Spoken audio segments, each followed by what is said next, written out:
Hello mes poppies, on se retrouve dans une nouvelle vidéo pour réaliser le petit carnet. Je vais vous le montrer terminé via celui du prototype. Donc, ça va ressembler à ça, d'accord? Si ce n'est que là, j'ai pris, donc là, je n'avais pas fait de bord et qu'ici, j'ai prévu une aisance de 0,5. Alors, on va avoir besoin de cardstock. Donc, j'ai fait 13 sur 18. J'ai fait 0,5. Donc, on a 13, 0,5, 13, ce qui nous fait 26 et demi en largeur et ce qui nous fait 18 en hauteur. Vous marquez un pli à 13 et demi et votre petite carte est prête, d'accord? J'ai prévu 7 pochettes, donc ce sont les pochettes qui font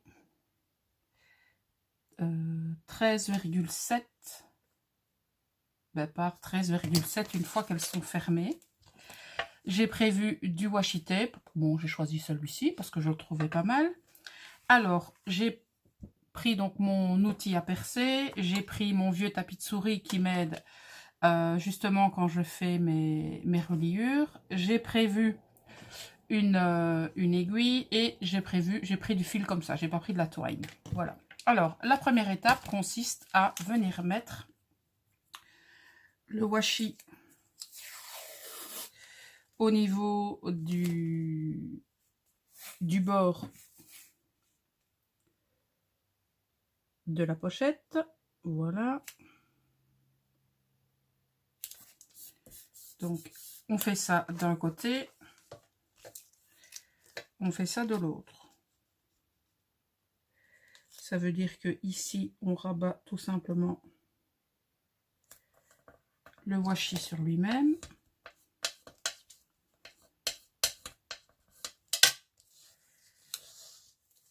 On déroule et on fait pareil.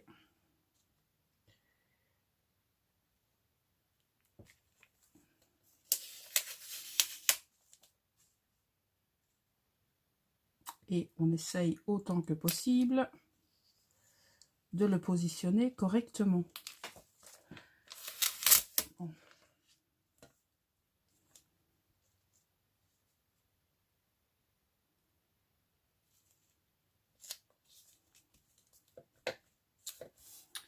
Et bien cette fois je pense que c'est bon. Et quand on arrive au-dessus, on prend les ciseaux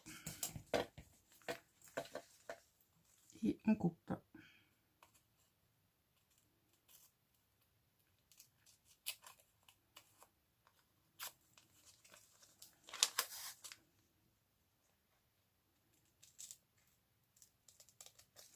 Voilà, donc voilà ce que ça donne au niveau d'une pochette. Eh bien, on fait ça pour toutes les pochettes.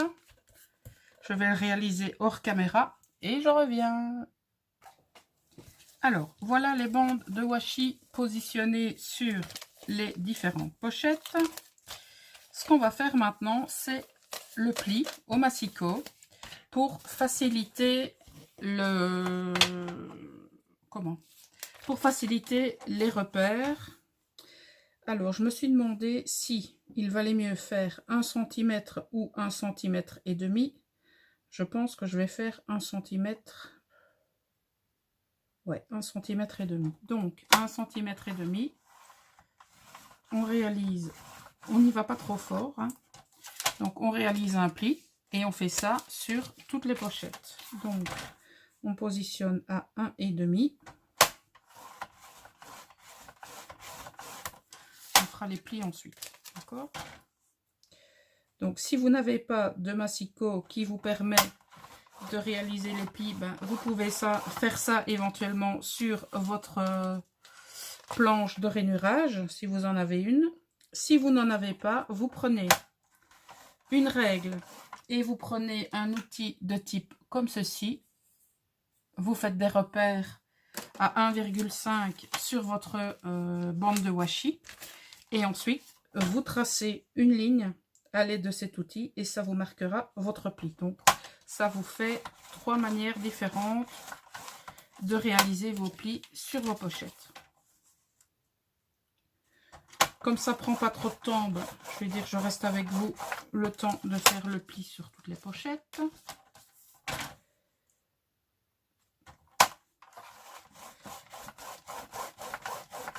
Et c'est ce qui va nous permettre ensuite de faire notre reliure. Voilà. Alors, ce qu'on va faire maintenant, on va marquer le pli. Puisque de toute manière, lorsque les pochettes seront attachées, elles seront pliées à cet endroit-là. Donc j'ai envie de dire, le pli doit être quand même particulièrement marqué.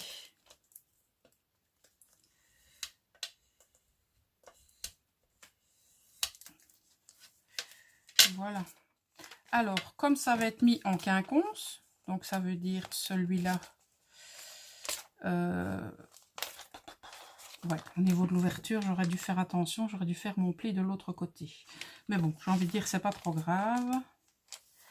Je vais quand même essayer que mes plis soient faits de manière à ce que l'ouverture des pochettes soit là et non pas à l'envers comme je l'ai fait là.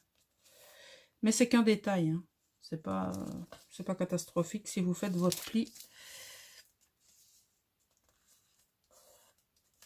et que l'ouverture de votre pochette se fait par le dessous. Ça, c'est pas grave en soi. Bon, je réalise le tout hors caméra et je reviens. Me revoilà. Comme j'ai voulu faire les choses bien, eh bien, la pochette que j'avais pliée à l'envers, je l'ai repliée à l'endroit. Donc, maintenant vient le moment où on va donc mettre les pochettes en quinconce grâce au pli que nous avons fait. Ensuite, on va les attacher avant de les plier. Donc, vous voyez, je suis hors champ, désolée. Donc, les mettre en quinconce, ça veut dire tout simplement en mettre une vers la gauche, ouverture vers le haut. Ensuite, on prend la deuxième, on la met vers la droite. La suivante vers la gauche. La suivante vers la droite. La suivante vers la gauche.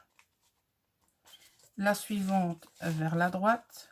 Et la dernière vers la gauche. Donc, on va veiller à ce que, voyez, tous les plis soient bien mis ensemble et on va utiliser nos grandes paper clips pour attacher tout ça. Voilà pour ce côté-là. On fait de même pour l'autre côté. On va s'assurer que tout est bien mis. Donc tout doit vraiment être bien positionné au niveau des plis avant de pouvoir faire le trou.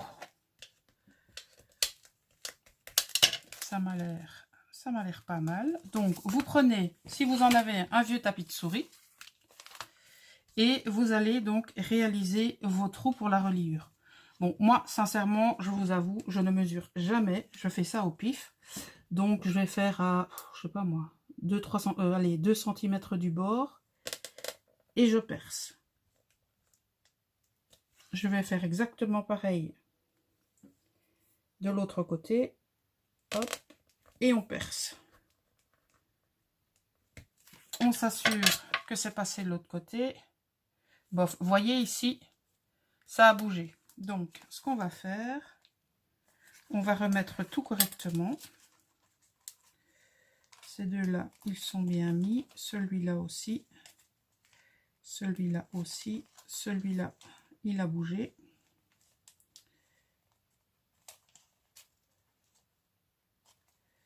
Les personnes qui pratiquent, qui réalisent des junks, savent que effectivement c'est pas toujours facile d'avoir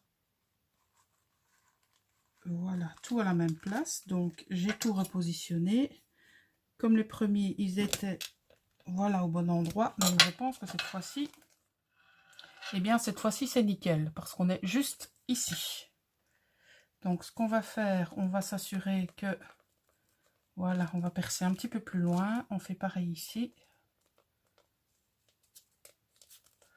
Voilà. Alors, ce qu'on va faire maintenant, on va prendre...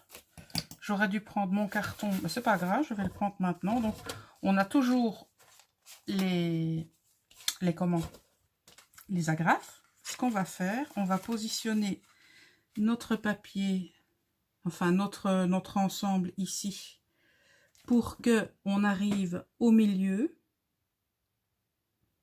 Et on reprend notre outil. On y va et ça va faire le trou au niveau de notre carte.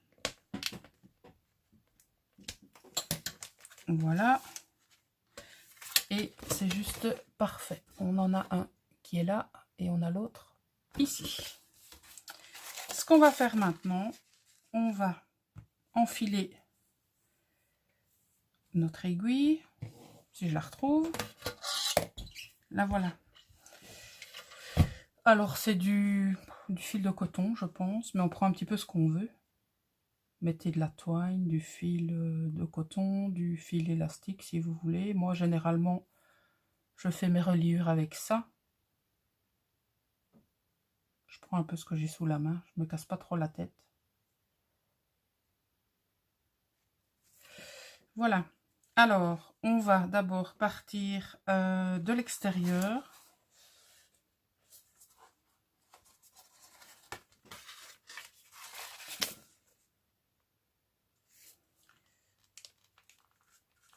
Vers l'intérieur. Au niveau de la longueur, sincèrement, je n'ai pas regardé. Hein. Ça, vous prenez un morceau, prenez ce que vous voulez. Alors,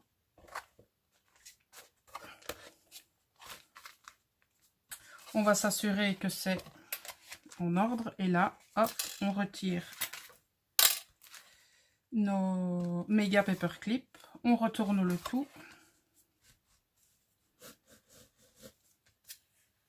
Je vais faire comme ça. Et je fais faire le nœud à l'extrémité ici.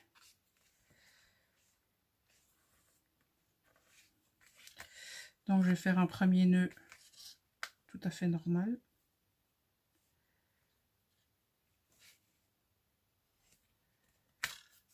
Bon, c'est pas grave. Il n'est pas totalement au-dessus. Voilà, comme ça il y est. Et pour le second nœud, je vais tout simplement faire un nœud. Et je repasse une nouvelle fois dans la boucle, ce qui va doubler votre nœud. Et là, vous êtes certain que ça ne bougera pas. Alors, je vais toujours laisser un morceau de ficelle parce que je ne sais pas si je vais y mettre quelque chose par la suite ou pas. Donc, je vais laisser ça comme ça. D'accord? Donc, on replie maintenant. Il va falloir bien sûr mettre tout ça un petit peu en forme. Mais ça me paraît pas mal du tout. Donc, voilà ce que ça rend ici. Et quand on ouvre, vous voyez, donc il va falloir que ça s'habitue un petit peu. Donc, moi, ce que j'ai fait ça, j'ai laissé ça quelques heures quand même. J'ai pris des pinces comme ceci et je suis venue tenir tout ça pendant quelques heures pour que voilà, pour que mes pochettes se positionnent et que surtout ma reliure s'aplatisse à l'intérieur. Vous voyez, donc vous laissez ça je sais pas moi, une demi-journée à mon avis, pour que vos plis se fassent bien, parce que vous voyez, c'est quand même relativement compressé là à l'intérieur, donc il faut le temps effectivement que ça prenne sa place. Et alors, vous voyez, lorsque vous allez donc refermer vos pochettes, eh bien, ça ne dépassera plus. Alors, il suffira également, lorsque l'on va décorer la totalité de notre structure, eh bien, décorer également ce petit livret qui pourra éventuellement, d'après ce qu'on va mettre dedans, soit comporter peut-être une petite pochette à l'intérieur ou à l'arrière pour y glisser, pourquoi pas une ATC, son petit mot ou que sais-je. Donc, j'ai envie de vous dire, ce petit album, c'est customisation libre. Donc, c'est à vous de voir comment vous allez le réaliser. Donc, voilà pour ce petit livret. J'espère que ça pourra vous donner des idées et pourquoi pas vous donner envie de le refaire, parce que bien évidemment, vous êtes libre de reprendre les petites choses que vous trouvez dans les tutos. Moi, je n'y vois absolument aucun inconvénient. Donc, pour ce livret, on va dire que c'est maintenant terminé. Donc, on va se retrouver dans la prochaine vidéo pour l'habillage de la structure. Donc, je vais préparer les papiers qu'il me reste de la collection. Je vous rappelle, c'est la collection Charming de chez Scrapmere que vous pouvez vous procurer chez Scrap Influence. N'hésitez surtout pas à visiter le site. Vous trouverez donc le lien en barre d'infos et vous le verrez défiler également au gré de ces différentes vidéos. C'est le www.scrapinfluence.com. Et donc, n'hésitez surtout pas à prendre contact éventuellement avec Valérie, qui a le pseudo NalkVal sur Instagram et sur Facebook, si vous avez d'éventuelles questions pointilleuses relativement des produits, en relation pardon, avec les produits, etc. Voilà, donc au moment où on va customiser l'album, eh bien je verrai si on rajoute une petite breloque ou pas, ou un petit, soit un charms, ou pourquoi pas, comment, 2 brads, enfin je sais pas, on verra bien ce qu'on va faire. En tout cas, pour cette vidéo-ci, j'en ai terminé. On se retrouve donc pour l'habillage de la Lodi d'enveloppe. Et je vous souhaite une excellente fin de journée. Je vous dis à très bientôt. Ciao mes poppies.